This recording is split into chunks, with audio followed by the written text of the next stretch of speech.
Whoa, whoa, whoa, whoa, whoa. Pshing. Oh, we're dead. Hey, what's going on, guys?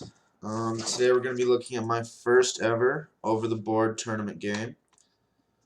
Um, I played the black pieces. It was a Smithmore declined, and I got rocked the entire game.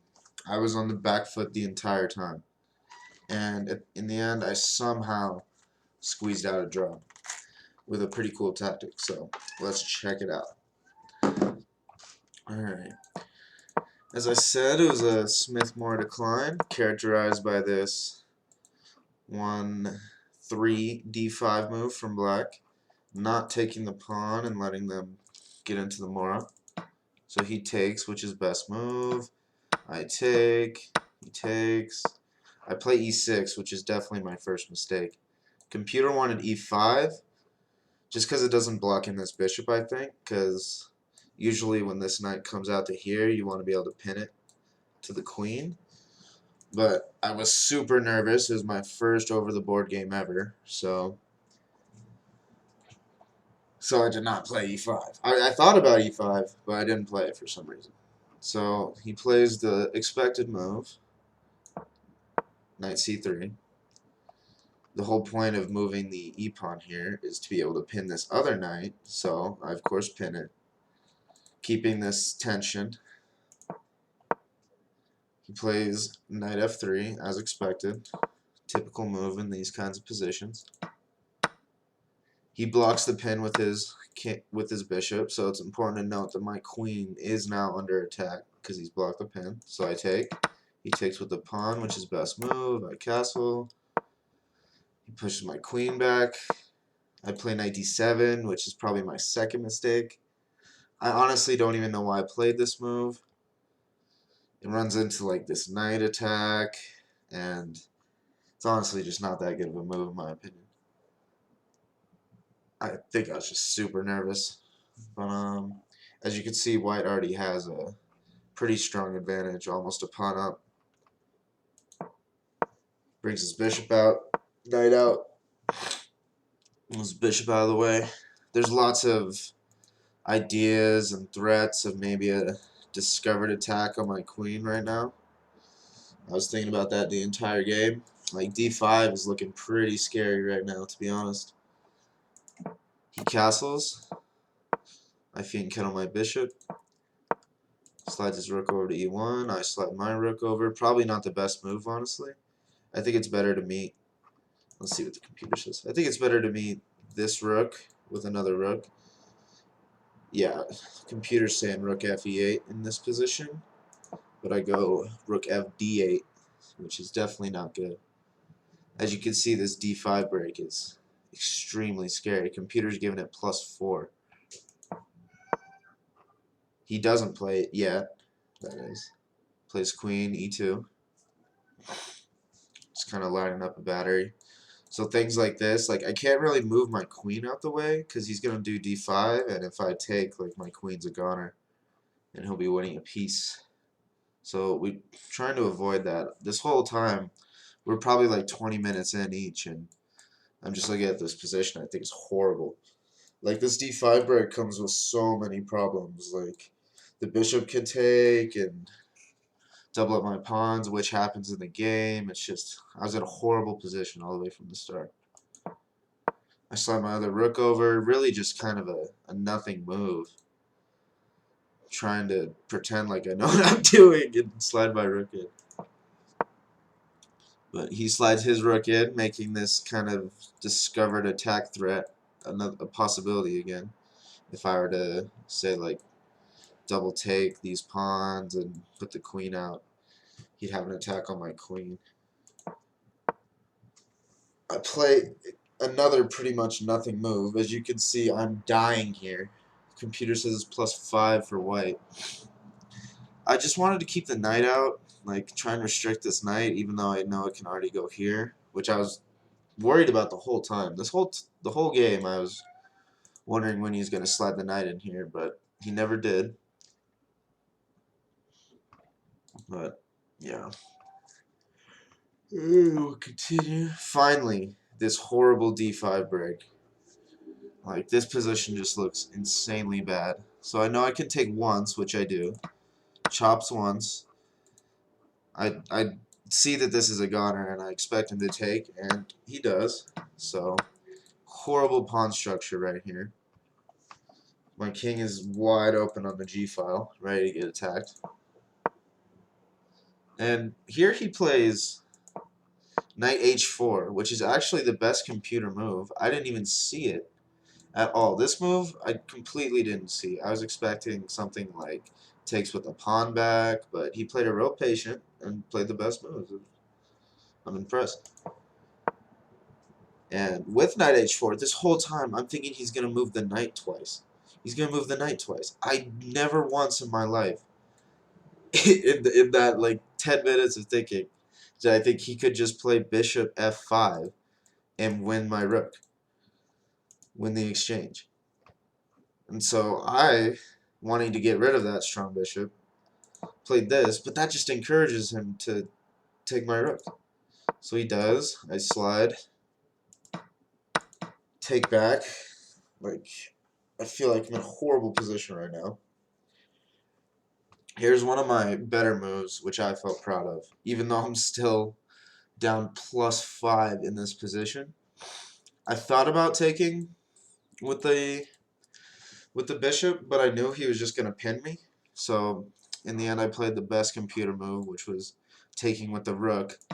I know it looks scary because white just won an exchange, and you don't want to lose material, but that pawn's going to be strong later if I don't do anything about it. And my bishop on this diagonal is extremely strong anyways. And now it eyes this pawn. So definitely makes sense why you take with the rook instead of with the bishop. Alright. He makes room for his king, just being safe. He's probably like in autopilot mode. He thinks he's going to win this game, which he really should have. But I play a nice move, queen c3. This kind of like just restricts black's movement. Like, if he ever like moves the queen out the way, like I can take this rook with check, which is pretty nice. I had ideas of playing bishop takes a2.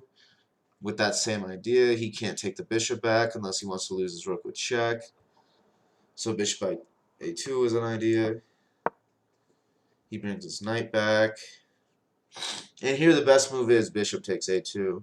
And I thought about it for a long time, but I just thought it was too dangerous. Because, and yeah, and which I didn't even mention, was he was threatening this h6 pawn, and I didn't want to lose the pawn. I was trying to stay as solid as I could, although taking the pawn was best. And here he offers a queen trade. It's kind of a forced queen trade because this pawn is super weak. There's not really any way to defend it, so I'm kind of forced to trade queens here. But that's kind of to my advantage. Like, I don't know. I don't know exactly why. I've only like 17, 1800 on chess.com. I'm not that good. But so he takes back with the knight, best move. I now take the a2 pawn, which is a lot less threatening because he can just slide his rook over and win back my a pawn, which he does, of course. I try to preserve as much material as I can, getting into this endgame, rook and knight endgame. I play king g6, which is definitely a mistake because he has f4 here.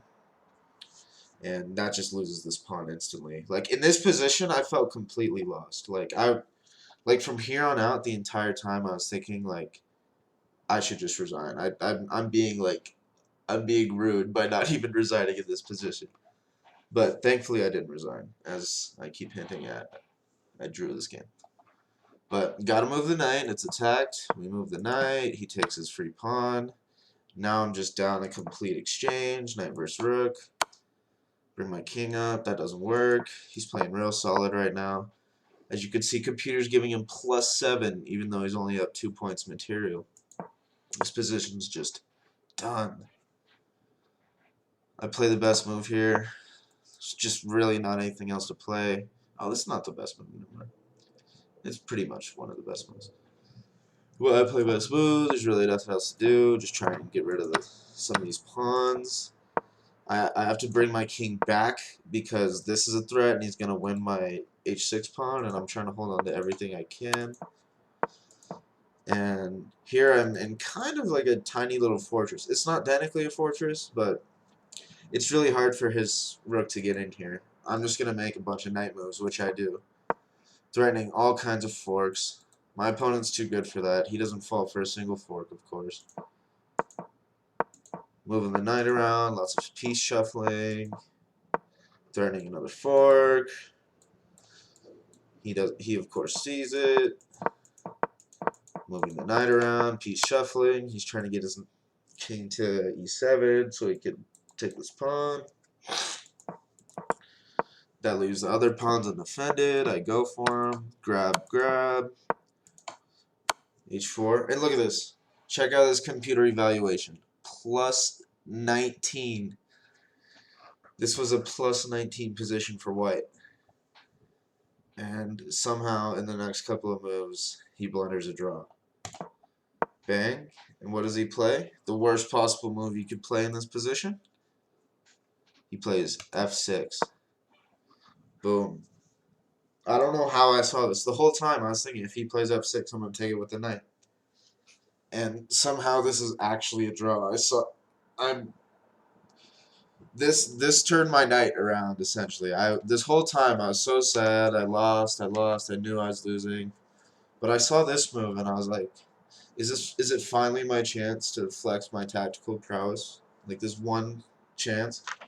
And I do it. I sacrifice the knight for the f6 pawn. Takes back. And surprisingly, this is a legitimate draw. I play h5. There's not really much he can do. h4. Like, this pawn is hard to stop. Like, here I did blunder a loss, which is real interesting. If he gets the king in front of my king and then slides over, I have to go into this file. And he's going to be able to win the pawn. But he doesn't see that. He's low on time. He only has like 5 minutes left, which he should have used more time. But here he checks, giving the game back to me. And here I play an important move to keep the draw. You can't go in front of the pawn or you can't make progress. And you're going to be trapped on this file forever by the rook, giving his king enough time to get involved in the game. So I play f3, knowing that if he slides over trying to take my pawn, I can just play g3. And it's hard for him to get it. He can't get the pawn. My king blocks out his king, and he can't attack me from any of the lettered files. So he tries to slide over and go hit me on the ranks. I push again. He checks, doesn't really do anything. I move up, and the game actually continued a little bit. I think he played king f4. I played h2, one square away from promotion. He checks, and I just slide back, and this is a draw because he doesn't really have a mate to threaten. And if he checks me, I just go back. And if he like tries to swing around and hit me this way, I promote to a queen, and it's just a draw. So that's how I drew my first ever tournament game with the black pieces. Crazy, crazy little drawing tactic at the end there. Literally was down like plus 5 for like most of that game, but somehow survived. So if you enjoyed this video analysis, please leave a like, a comment, tell me how I can improve. I'm extremely new to this. This is my first time doing a actual voiceover, so give me your thoughts. This is Crane Chess, and I'll see you later.